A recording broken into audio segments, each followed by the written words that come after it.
Hey, hi everybody. If you don't hear me, you will tell me. But we have quite a lot of people already. And that's Ashish, Eliza, Joseph. You don't hear me. Okay, let's do that.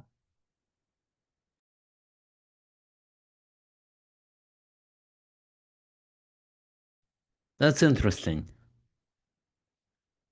What's interesting is that I pull the plug out and then I pull it back in and it works.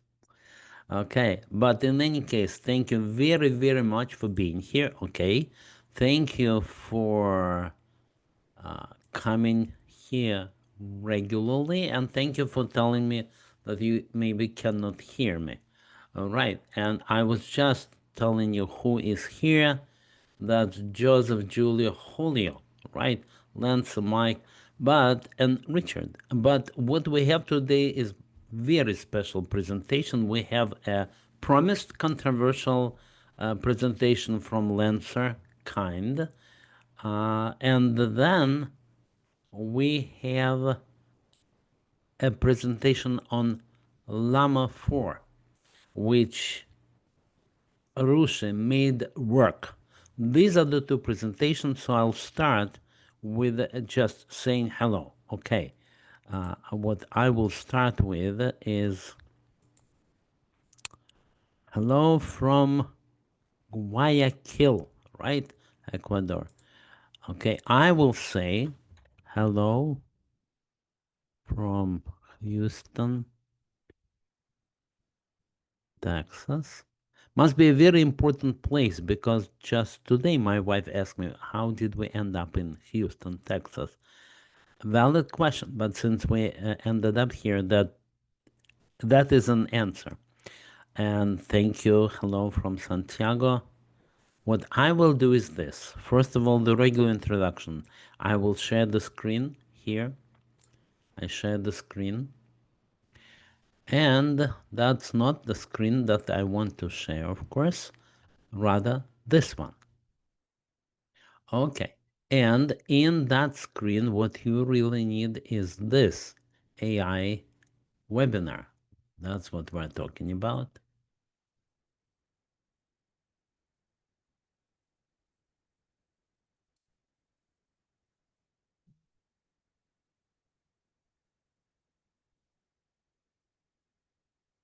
And I need to open chat. Eliza is from Austin. That's very nice. Okay. And what you need is this link. That's the only thing that you need. That is a bit.ly link. I'm giving you that link on the chat here. So here is our chat. And that's the link. So if you click on that link, you'll see exactly that.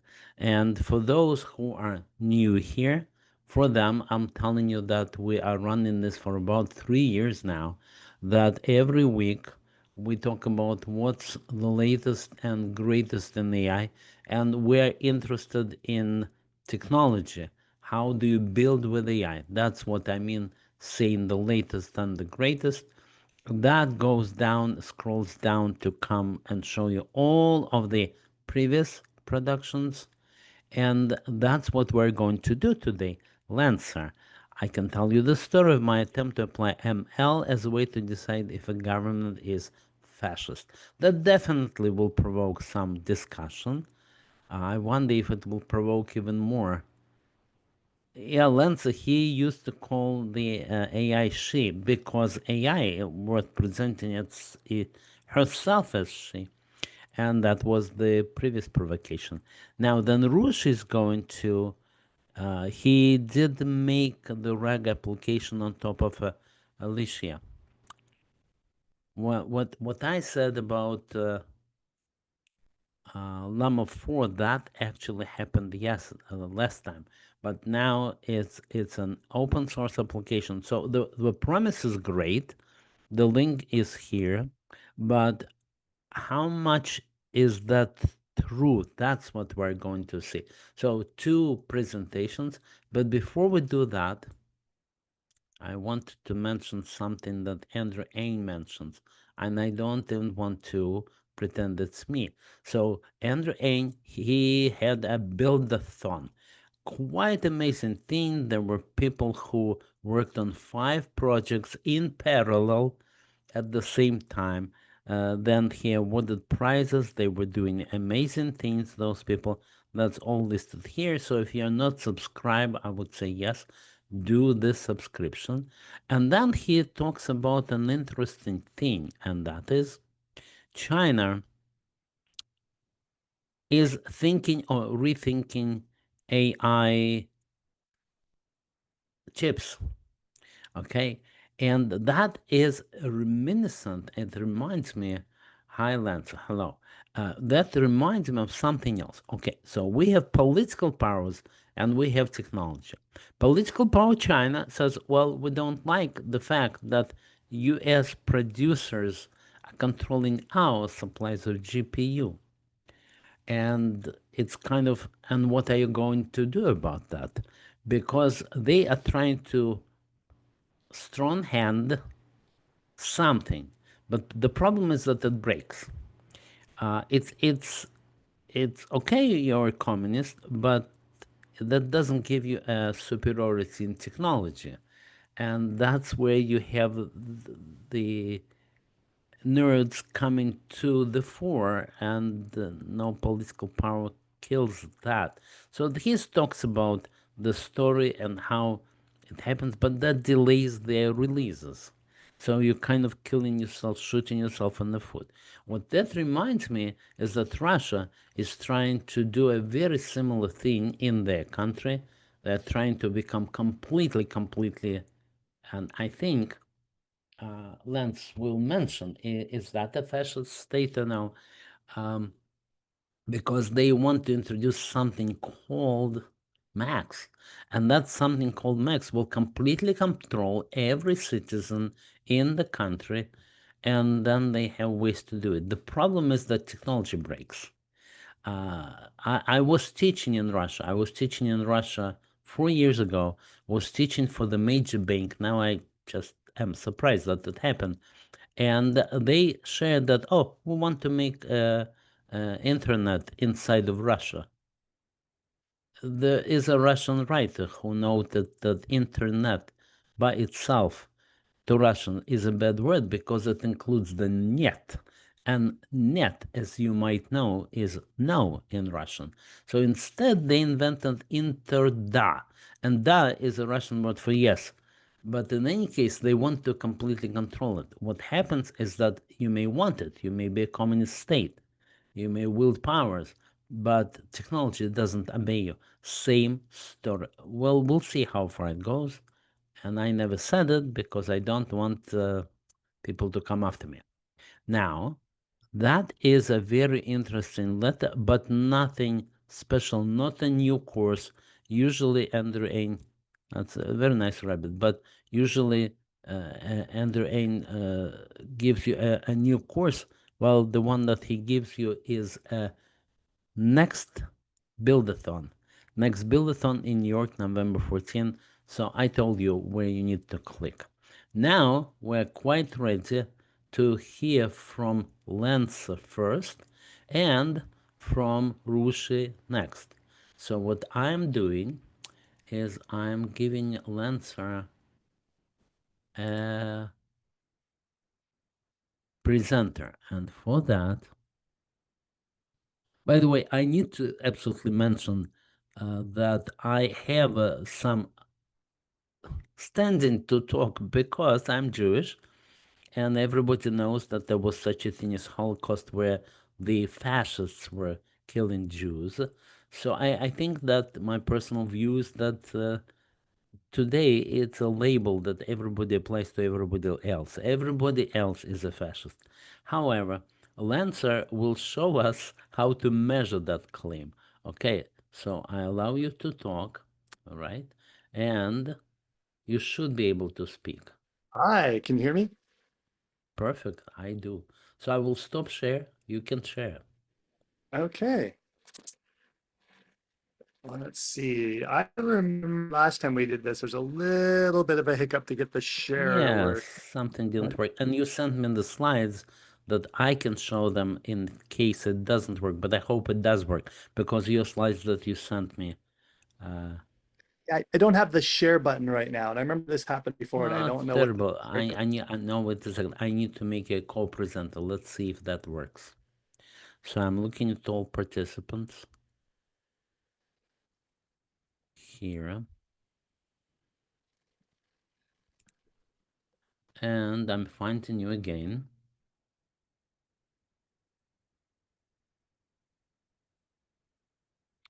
You are at the top. Promote to panelist. That should work. Okay, now you're a presenter and a panelist. So tell me if that works. Yes, I think it does. Okay, looks like I am got You all are. the. Okay, cool. Hey, folks, let me go ahead and dive into this slide deck. But nice seeing and meeting you. What I will do though is I will be on chat so that I can participate in the discussion. And Okay. Stephen gave us the first definition of fascism. Okay, now we can go. Okay, so you should see a slide there that says machine learning and fascism, or how I jumped in the deep to help my fellow people. I was interested in been taking Andrew Ng's course on machine learning, and because I wanted to get beyond just generative AI and learn more about the plumbing underneath. And I thought, well, I'm learning all this great tools. I'm learning these tools, but I need to apply them to something. So I've got like a list of things to try to apply to, and I thought, well, maybe it's possible to, like Mark just said a moment ago. He says, it seems like fascism is something that people call other people, but never yourself. And I thought that's maybe that's a solvable problem. Maybe we can make a tool that helps us determine whether a government is fascist. When I was talking to ChatGPT about this idea, it was telling me that you shouldn't be able to, you can't call people fascists. It claims it says the only government. So that was an interesting, whether it's right or not. That's an interesting statement. And so really, what I was looking for is a way to use data to prove whether or not a government, maybe a state government, maybe a nation state government is fascist. So anyways, I do these things. I write, I'm a computer scientist, I'm a podcaster, and and I lived in China 7 years as well. So I've been close to different kinds of governments. I'll say it that way. So I'm going to start with the conclusion slide because what it might help people who are thinking and demanding that no, this should be solved. Well, I'm not sure if it's solvable or not. Here's the details, and then I'll fill you in on with a story about how I came to these conclusions. If you're doing information system work outside your domain, then you should always run the idea past an expert, and that's actually what I did because I thought, man, I'm likely to get way in over my head. I might produce something that's kind of silly to an expert in the domain of, say, political science or whatnot. So I thought I'll have to find some experts to talk to about this because I felt like this would be I was going to be jousting windmills, Don Quixote jousting windmills with this problem. This might be not very solvable. Humanities is a different domain and it has more history than computer science. And computer science is basically built on, I know it's about computers, but it's based on natural science type of learning.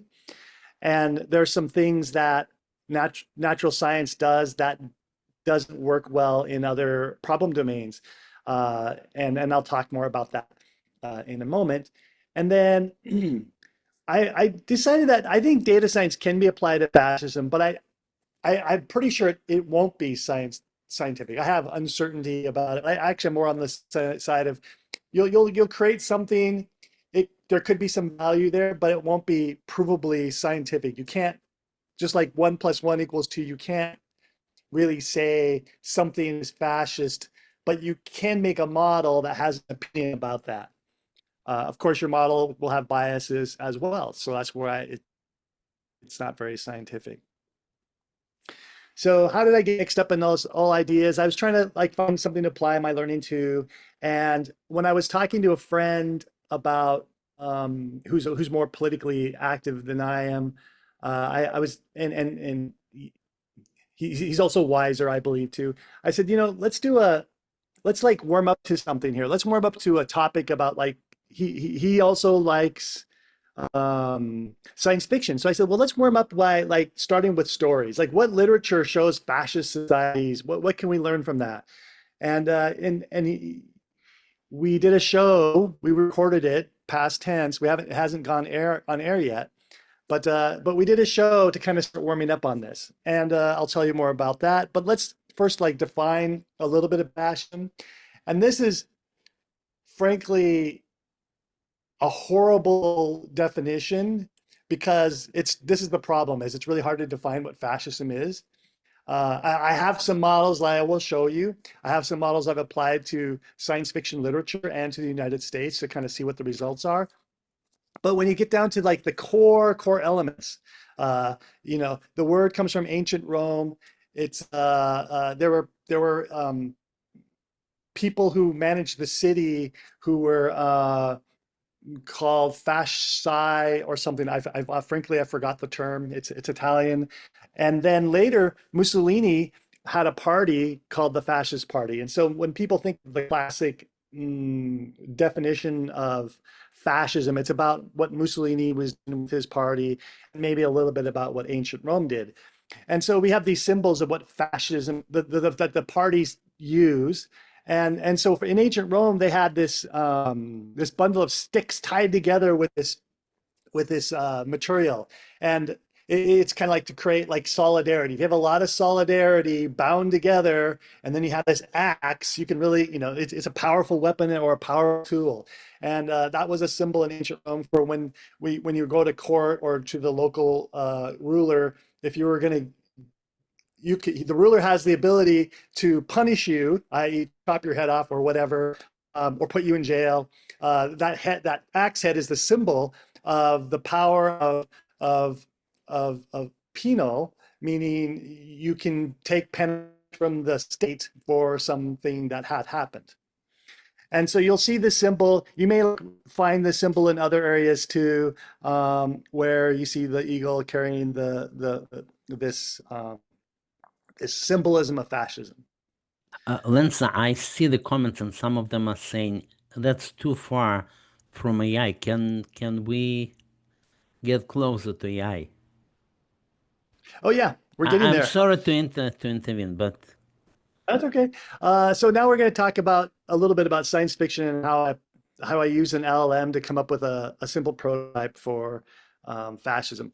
If we don't understand what we're talking about, we can't really talk about the AI part. So we had to get a little bit of foundation there.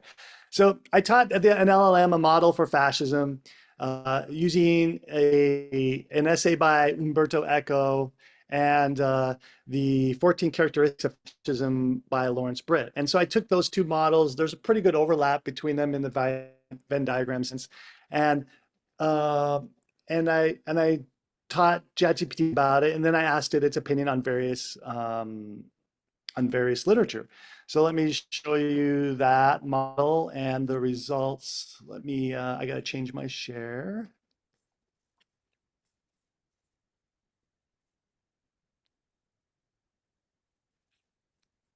Let's see, where is my window? We'll just share the screen. Okay. And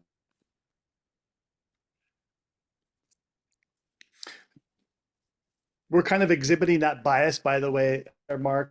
One of the criticisms that came up when we first brought up the topic was that people didn't feel like computer scientists could do this kind of job because they're not patient enough to learn about the humanities side of things. So we have to know the domain before we can apply AI to anything in a skillful way. Otherwise, we just end up with nonsense. So here's Umberto Eco's model. So he says there's a cult. I'm not going to go over all of this, but I'm just going to give you a taste. So there's a cult of tradition. There's there's an existence of newspeak, which comes from 1984, where people make up new words to, like, truthiness is a great example of newspeak, because truthiness, there's only truth and then there's not truth. A few years ago, somebody started calling something truthiness when it sounds truthful. Whether it's truthful or not, that's a different matter. Uh, so, and then an obsession with a plot, a life is permanent warfare. So there's a couple of elements of fascism. So now I'm setting the stage about this is what you would have to measure in your model. And Lawrence Britt, who wrote the 14 characteristics of fascism, you can see it overlaps pretty well in this spreadsheet. There's a couple of gaps, but there's a pretty good overlap. All right. And so then I had it analyze Man in the High Castle. For example, if you know PK Dick, he, in The Man in the High Castle portrays, of course, a world steeped in fascist ideology, especially under Nazi control of the Eastern United States. So it's an alternate reality or alternate history story where the U.S. loses the war in World War II, and the Germans take half of the U.S. up to I think, approximately Mississippi, and then the Japanese get the other half of the U.S. And so the story continues in that situation. And so, of course, using this model, it did a pretty good job. I mean, anything that you and I would recognize as fascist, it can tell you that they're a fascist. So, of course, I needed to do a control. So, like the Federation in the original series of Star Trek, let's test that for fascism. And of course, you can see they're all mostly negatives because that's considered a fairly utopian society. There's a couple items that are mixed, which is about heroism. But otherwise, the Federation is portrayed in Star Trek as an almost ideological counterpoint to fascism. It's the opposite, emphasizes diversity, dialogue, freedom, ethical restraint, etc.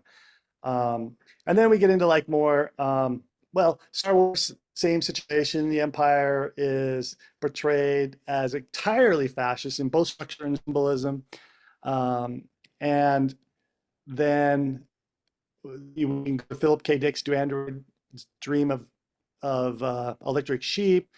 It's not fully fascist, but it flirts with it a little bit, and then it has like a different frame for that. It calls it a hollowed out technocracy because they can't, they're losing their ability to build the things that they have, and so a lot of people have to deal with things that were built in the past and make it work because they don't know how to make new ones.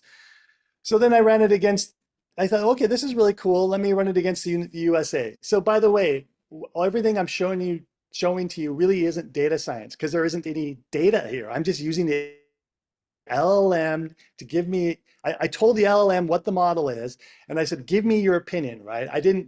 What I didn't do is I didn't like run it across a bunch of data that can measure those elements. But so it's a fairly, like I said, it's a quick experiment on how this would go. And this was interesting here was that there's a number of things that turn out to be affirmative in the model with the U.S., and there's a few things that are mixed and negative. And I thought, well, Let's say, that's interesting. can I ask you how technical you did it? Because we're all interested, of course, not only in the results, but also in how I would reproduce them. How did you train your model? Yeah, well, you literally take this spreadsheet with these features Okay, up to Lawrence Britt. I okay. just the things I have highlighted, and I pasted it into ChatGPT, Mm-hmm. and I said, please apply this model of fascism against, and I would say the Man in the High Castle, for example, and build me a table. So it would then generate this table with what you say is affirmation. So we can look in and see why we think there's a cult of tradition in this one, and it's especially in the Mm-hmm. Japanese Pacific states, yada yada yada. So it isn't hard to That's do. very interesting. I mean, And the results are interesting, but of course, we all realize we are measuring what that particular experiment gives us, not in general what the truth is. well, we don't know. It's an LLM. It's all black box, and the LLM has knowledge of these works of, and it will have the biases or that such an LLM will have. Um, so I would say, uh, I mean, one could ask, like, hallucinating. As far as I know, it isn't, because I'm familiar with these things as well. Not that Mm-hmm. I've read them recently, but it all seems directionally correct. Mm-hmm. Is that any more questions on that, Mark, or shall I talk about the training? Is there any more technology content? Any more technology content? Yes. So you Yeah, loaded ChatGPT, you loaded that table into ChatGPT. right. What else? What other things we can learn as AI practitioners? Yeah. Well, let's go back to category error discussion. Okay. So Mm-hmm. you're probably asking me, how I learn more about technology, and I'm going to teach you about why this might not be the right direction for fascism, Mm-hmm. which might not be what people want to hear, but I think it's actually uh, what we need to hear. Mm-hmm. So the next step was I wanted to apply machine learning, right? Because Mm-hmm. what I did with the LLM isn't machine learning. That's just using an LLM to give me its opinion on those details. But the Mm-hmm. product idea is I wanted users to visit a website, see a description of fascism, tell them about the model that I'm going to apply, tell them how to upload data into the model. So maybe like a big spreadsheet or something like that that they collected about their favorite nation state. And then have the web app crunch the data and show results. And the outcome I was going for is people learn how to recognize fascism and are better able to select away from it, either through voting, protest, rebellion, etc. And uh, and so the challenge here is that experts of fascism don't agree on what the features are, though there are overlapping opinions, like you saw with Lawrence Britt and Umberto Eco. But you're going to be building a product that would be opinionated rather than scientific, and Yes, so aren't they all? well, and that's the category error is that human constructs aren't things that you can reduce into binary yes no because there's a Exactly. bunch of cultural It's uh, already philosophy. So if yeah I can interject with something, I'll give you all a link. That's a book by Theodore Mommsen. It's quite an ancient book. It's about history of Rome, where he discusses exactly that. Who is a benevolent dictator? In the Mommsen's idea, the supreme fascist was Caesar, and he was benevolent dictator. He could establish paradise on earth, except that Brutus killed him. So a completely different point of view. But what is interesting is that that's based on a very, very ancient Roman history, and you know very well the Chinese treasure their history like nobody else, because precisely because you need history to learn. And that particular book I read in German because I had a friend who said, "Oh, Mark, you need to read that in German. That's 1,000 pages." I did it, even though I didn't quite understand it. So I'm saying that fascism or no fascism, we are going into philosophy right now. yeah And what is right, what yeah is wrong, is a big and wonderful philosophical question.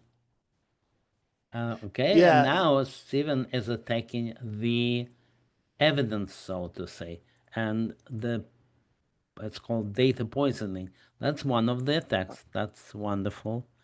And I always try to step one level higher and talk about the question in a very general point of view, like what would this philosophy say about it, and what would that philosophy say about this, and that's why I brought Momsen. Now we are pretty much close to the time. uh, I hate to interrupt because it's interesting, but at the same time, I need to. So please tell yep me, is there anything else that you want to show? yeah let me close with I talked to some experts in fascism, and they pointed Mm-hmm. out that there's a category error here in trying to use machine learning. And um, and I think I'll leave it at that. So that's Well, it. thank you very, very much. That was wonderful. And Rushi, I mean, really wonderful because that's nothing like similar to what we usually talk about. Rusha, are you ready? And I will give you the presenter.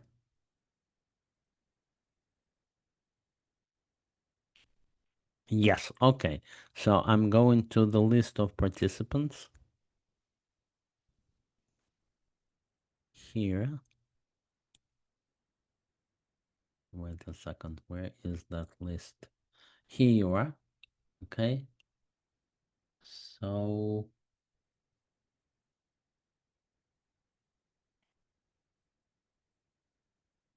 I'm trying to find Rushi. You must be here, right? But I don't know what is your name.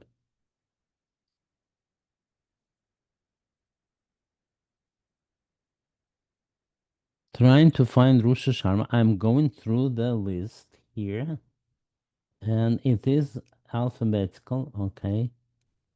But I don't see you. Well, that's amazing.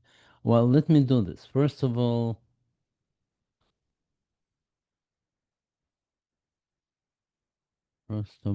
Lancer, I will make you not a presenter. I cannot find Lancer either. That's just terrible. Okay, 1 second. Let me try to do this.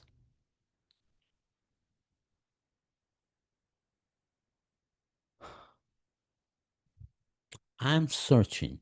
Okay, how about that? Rusha, I cannot find you. I cannot believe that. But even if I search, I don't find you. Let me try on your last name. Okay. Okay, try that. Try to rejoin the meeting. No, I don't see you that way either. If you're right next to Ashish, maybe Ashish you can do it. But best of all, if Rusha shares. So I hope he rejoins and I will see him. Or maybe I can share, then give you the mouse, but then you will present it on my machine, not on yours.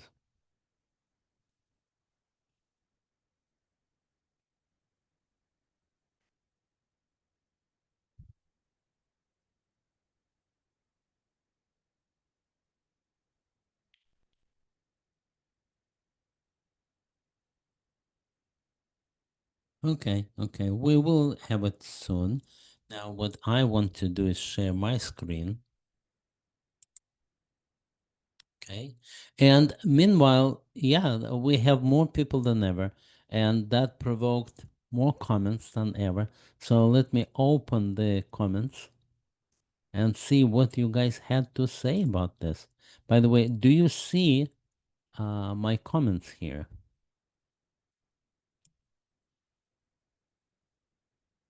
Do you see the chat?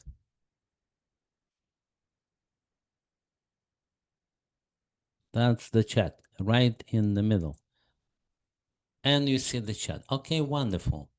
So that is like very toxic stuff in the sense that emotions can fly high. So somebody is not an expert on fascism, yes. And then another argument, firm up the definitions. First, you found an electronic book, and that's wonderful. Can you find it in German? Because then I will really redo what I did once. Okay, still not finding Rushi.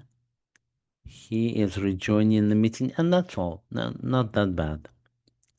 Okay, so I'm closing that chat. I'm going back to our list of people. Okay, wonderful. And that is the list of participants. What I'm doing now is I'm removing Lancer from presenters. Okay. Oh, no, I don't want to remove him from the webinar. Just making him not a presenter. Change role to attendee. That worked. Now, the next thing is I want to find Rushi.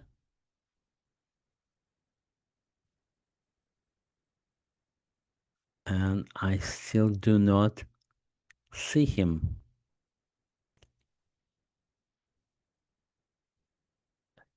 Any suggestions? Ashish, what can we do to allow Rusha to join? If not, I can probably show it. I can probably show what he did.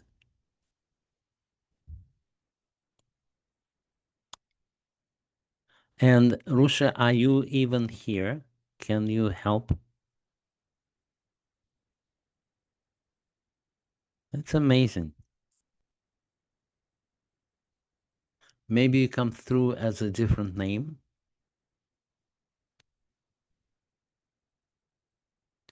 No help from my friends, okay? I will attempt it on my own. What Rusha was going to talk about, and I see the chat. Oh, Ashish, you show as Ashish, and Ashish indeed is here, right? Oh, was here.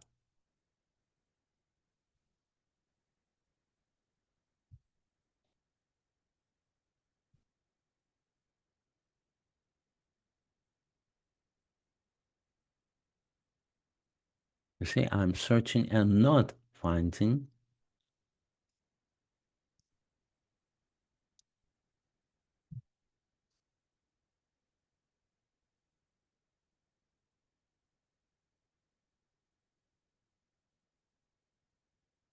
What we were going to talk, he would rejoin, okay. What we were going to talk about reg app. So the first thing is we need to look at what that is. I see you, Rushi, wonderful. So I'm giving you the presenter. Awesome. I was going to just do your show, but here you are. And you are a co-host, so you can even speak, right? Can you? Yes, I can. Yeah. Oh, wonderful. So I'm disappearing. I mean, I'm stopping my share, and you can share now. Absolutely. Okay.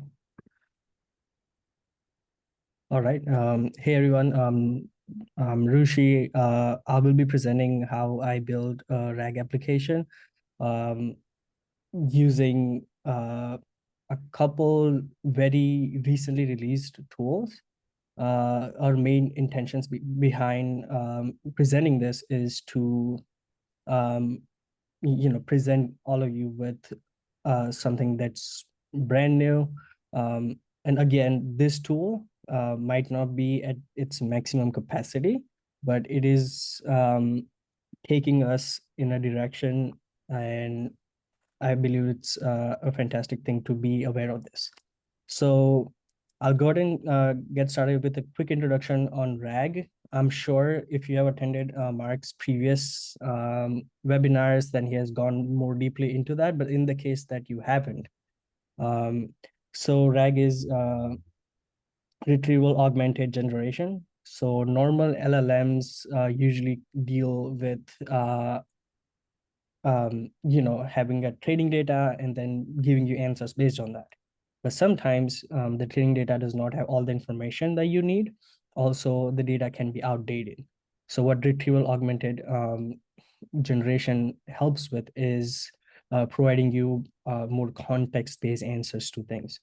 For example, let's say you have your company, you have your own private data, then you have your own, you purchase an LLM model, you can index in your company's private data securely on top of all the public data that LLM brings.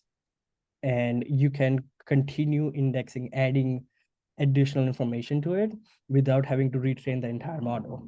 And what it allows your model to do is to hallucinate much less. Not completely.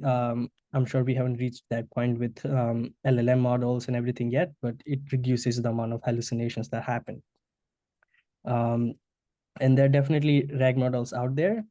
And the way it basically works is there is initially there is a retrieval from the data that you have provided. And then with retrieval, it does the embedding, it takes a data, it it separates it into embeddings or nodes, and it basically puts it on the vector database based on the similarity of different items, how similar they are. So when you ask something, whenever you ask a query, it will find the top 4, 6 top K elements which are closest to it, and then it makes it basically accumulates that and gives you your answer in a very basic manner. I'm sure it's much more detailed and complicated. So that's how it usually works. What and there are tools like Weaviate which hold your collection of data clusters, and what it does is that it also has its own vectorizers. Also, it has also access to third-party ones which Weaviate holds your data, collection of data, as well as it either using its own vectorizer or a third-party one, it vectorizes your data so it can be stored in a vector database to be used by an LLM model. Now, what has and from that point onwards, the next thing it usually that happens in RAG is it does semantic search, keyword search, and if something is advanced enough, it is able to do hybrid searches, which is like both of them, and it filters, aggregates all the information, so you are able to get the best possible answer for whatever question that you have. Now, Weaviate being that collection and having that integration with other vectorizers came up very recently, last week, very recently, and thank you, Mark, for sharing that with us, with a UI-based solution called Elysia, and it's open source. So right now, while I have only implemented the basic functionality using what it offers now, it has the potential for you to make it in your company's image. You can make changes to it, and you can have it work the way you want because it's open source. You can update it as you want. And while this entire process can be done using Python files and coding, I went with the approach where it is mostly no code because I have worked with Mark and Ashish Bhai with so many different labs and similar agents, and they've all been through coding and so on. And if you are someone who is not very technical, or if you're new to Python, you're new to LLMs, it all becomes really difficult to understand, and it takes a longer time, and it may also put you off. But a UI based approach will not put you off. It will make it much easier for you to understand things. So what I've done is I have attempted to create this entire flow, and I will explain it to all of you how what the process was like, what are some key components, what are the things that you will need if you wanted to do this by yourself. And we will run some quick commands on Elysia and see how it functions, and we'll end it by seeing the tree structure, which will show all the different permutation combinations of commands. So I'll get started. So on Weaviate, we have clusters, right? And clusters are so clusters are, I would say, the objects that contain your collections. And these also have the ability to allow you to interact with outside outside tools such as Elysia itself, because it provides you with a REST endpoint. So Rusha, first question. Yeah. That's an open source solution. Yeah. So it seems like, oh, great, I can build my rag and I'm good. But is it hard wired into Weaviate clusters? So you have to use them? And Yeah, then it's not open source? Oh, yeah, it is open source, but there are strings attached. yeah, there's definitely some strings attached, which is that it is a purpose built for Weaviate. Uh-huh. It connects directly with Weaviate. So while it is, you would be able to make your own open source RAG, you would still be using Weaviate if that comes to it. Yeah. So can we say that it's the Weaviate is envious of Pinecone and they're trying to steal the same model from them? Because Pinecone is the same way. You can only run it on their cluster and pay them. Mm-hmm. Same thing? Yeah, yeah. Okay, thank you. But a ready-made solution. Okay. Exactly. Yeah, good, very good question. Thank you so much. Perfect. So we have these clusters, and when it comes to building clusters, it is very straightforward. There's some information that we have to enter. I won't be creating the cluster right now. I have some in the sample that I showed you, and I'll show you, but I'll just go through the basic information that you'll need to enter. This because it takes about 5 minutes to kind of, for it to turn on once you create the cluster. So, you just need to enter the cluster name. No other changes need to do, and then you just connect. Once that is done, once it's up, um, you go here, and here you'll see more information. So the REST endpoint will be available to you, and these So two. you get an email with all that information, right? Yeah. Yes. Okay.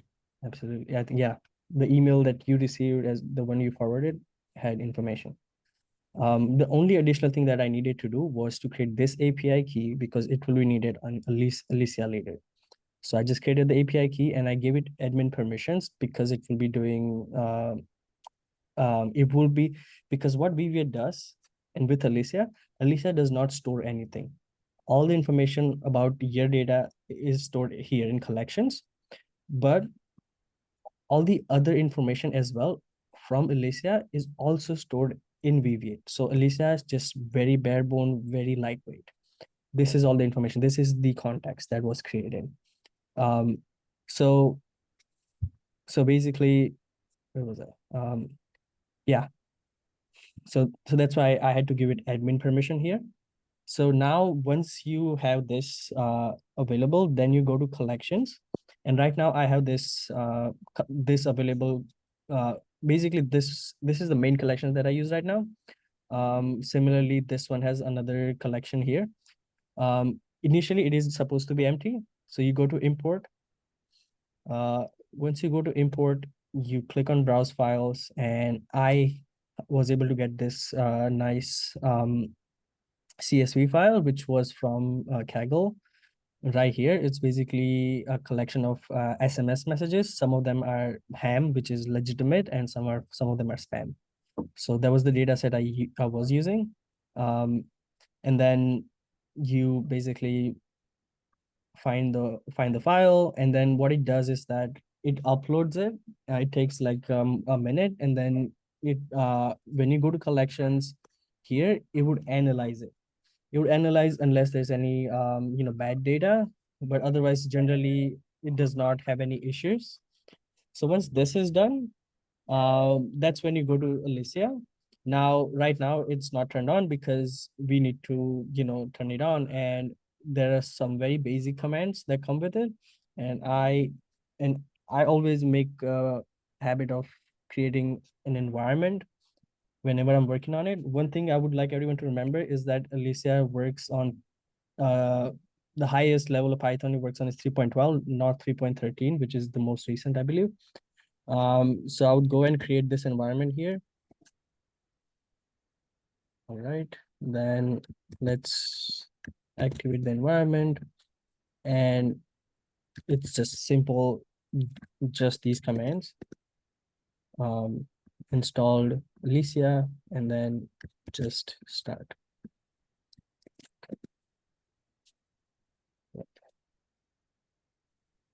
So now it says that it's available on our local 8,000. All right. So it's local 8,000. I'm gonna this. Okay. So now we've started it.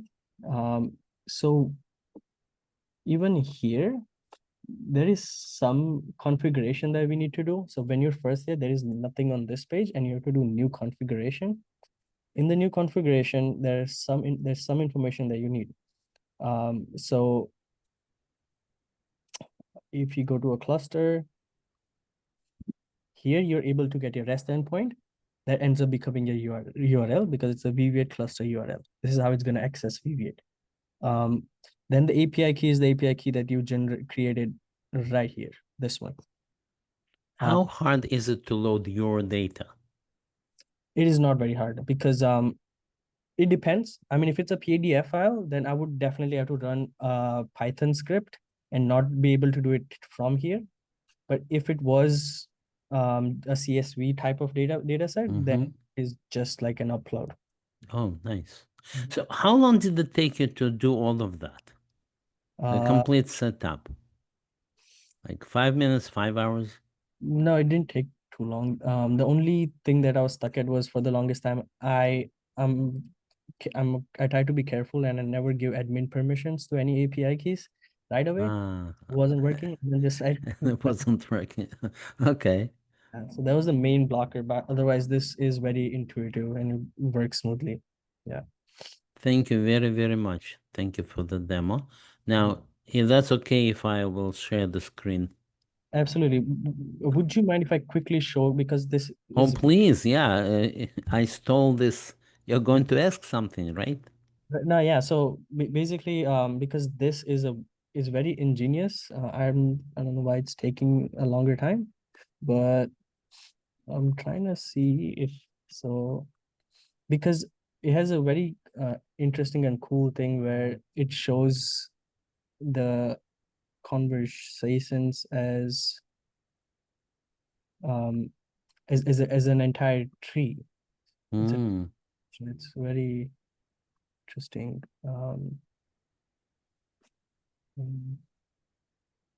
This is another time where the demo doesn't work. Yeah, another time. Well, you know my rule, demos never work. That if you start with this, you're good. Okay. Okay. Okay. But yeah, no, it's so I'll quickly show it. This is what it looks like.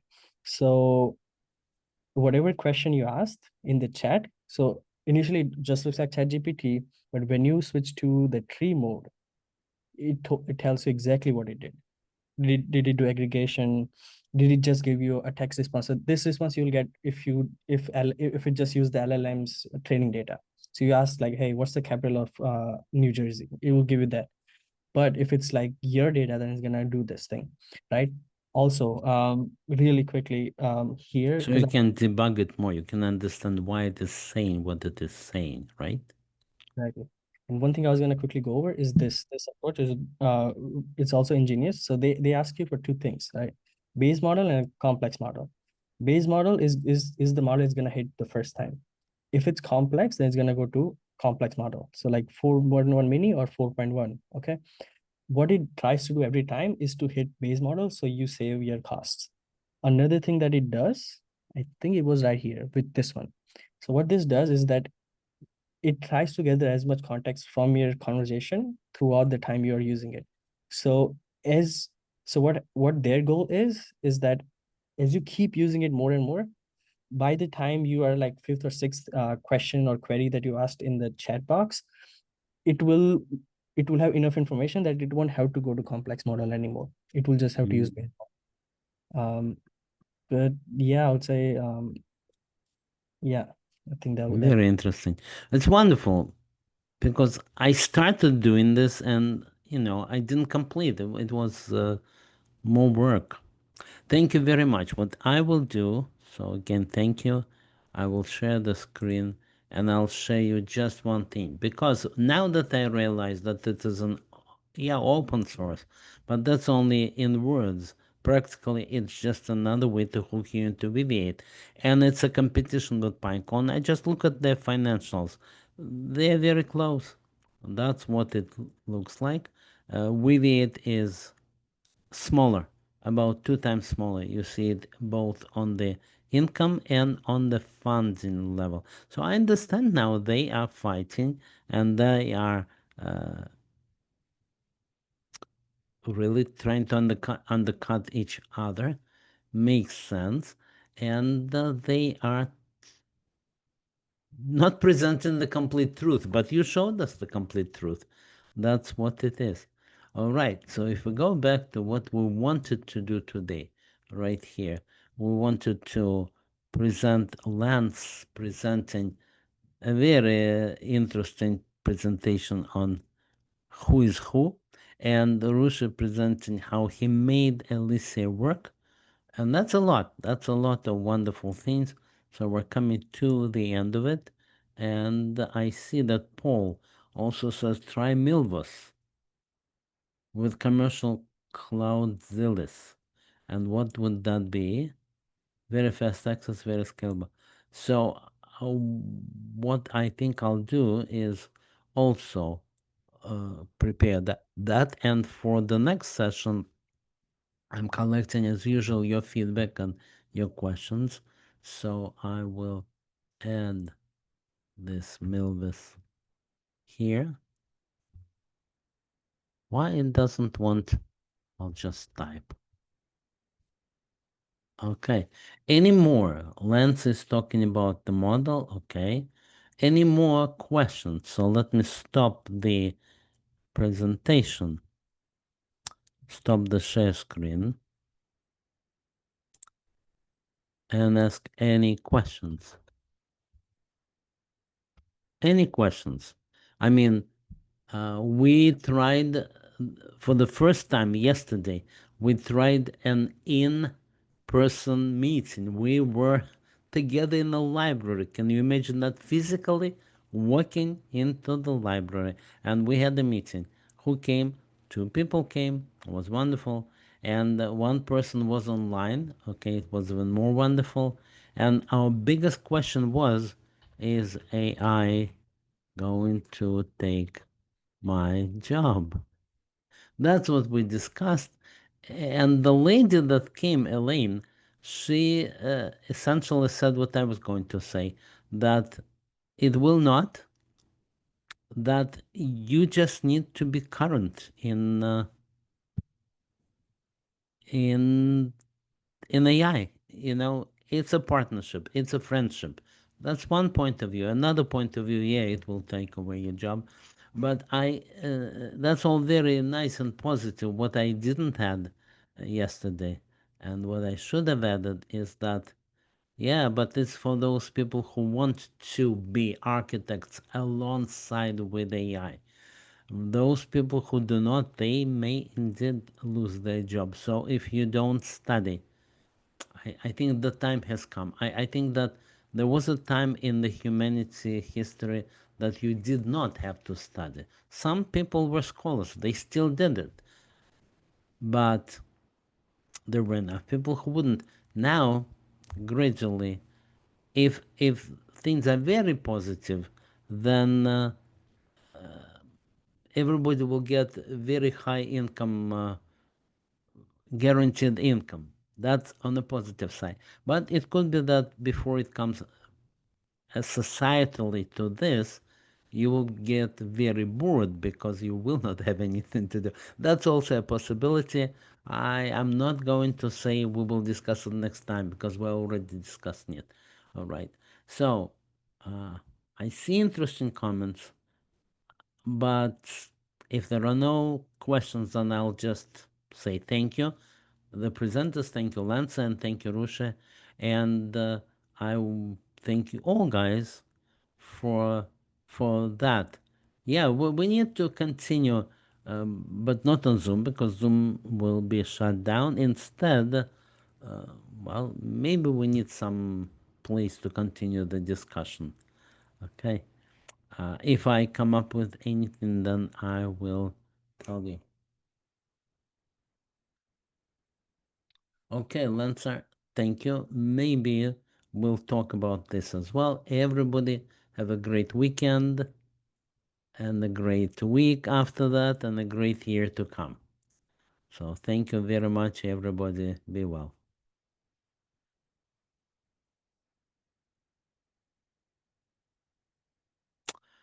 Welcome, welcome everybody.